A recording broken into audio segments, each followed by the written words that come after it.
Повторпа, значи, организираме неделата на гордоста во Скопје, лани организиравме по прв пат.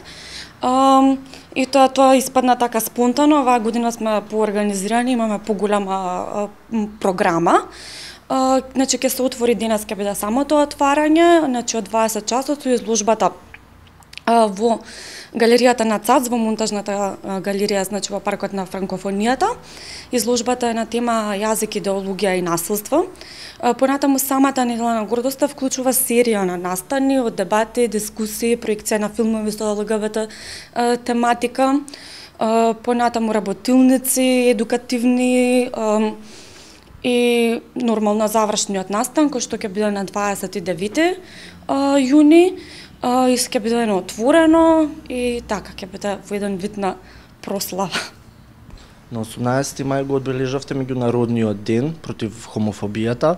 Паралелно беше одржан уште еден настан за семејните вредности, за трето дете. Дали очекувате вакви некои настани кои што ќе прават сопки при одржувањето?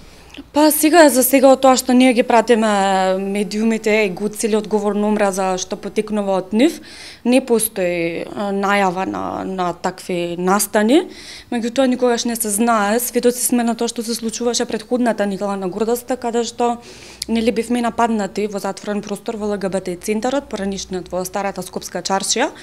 И се уште нема никаква разрешница на тој случај. Во секој случај подготвени сме, се надевам дека све ќе испадне по најдобар ред. Иначе што се однесува до настанот што се случуваше на 18-ти, тоа е настан кој е секоја година го организира впрочем Министерството за труд и социјална политика и е меѓународен ден на семејството, меѓутоа начинот на кој што они го прославуваат и начинот на тоа што значи семејство за оваа власт е една комплетно исклучувачка и деградирачка дефиниција не само кон ЛГБТ лицата, туку и кон жените.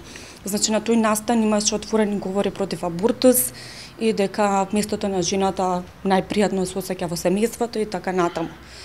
Така што целта на самата недела на гордоста е да поттикнеме на видливост на ЛГБТ заедницата, која што во моментот не е ни правно признаена од страна на владата на Република Македонија. Еве денес имаше и онлайн стриминг на преговорите со UPR-от, Universal Periodic Report пред Обединетите нации, каде што владата повторно ја одби сугестијата да ја стави сексуалната ориентација и родовиот идентитет како основи во Законот за спречување и заштита од дискриминација. Ги спомнавте минатогодишните инциденти.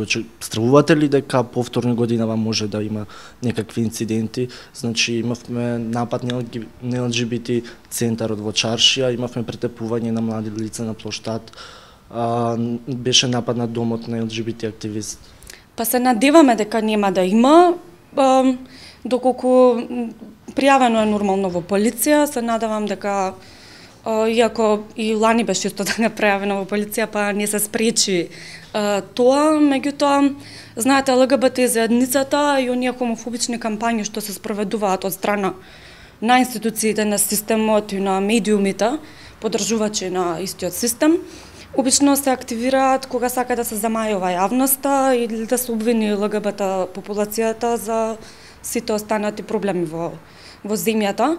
Па моментално нели сме во процес на креирање влада, ситуацијата со парламентот, има светско фудбалско првенство, така што се надеваме дека ќе бидат зафатени со тие настани.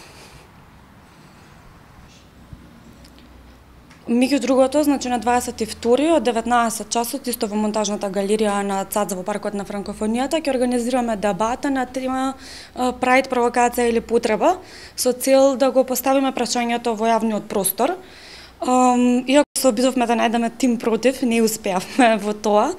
Значи од толку хомофоби никој не се одлучи да дојде јавно да дебатира со нас. Ова воедно сакам да го искористам како апел до сите оние кои што сметаат дека правата на ЛГБТ лицата имаат поинаква перцепција или сметаат дека не заслужуваат права, се болни или така натаму, да дојдат и на отворена фер дебата, да излезат со нас и да зборуваат за тоа, затоа што е многу лесно во нивните гледани и владино спонзорирани емисии да плюкаат по ЛГБТ заедницата, а фер е да се изнесат аргументите и јавно да се спротивставиме.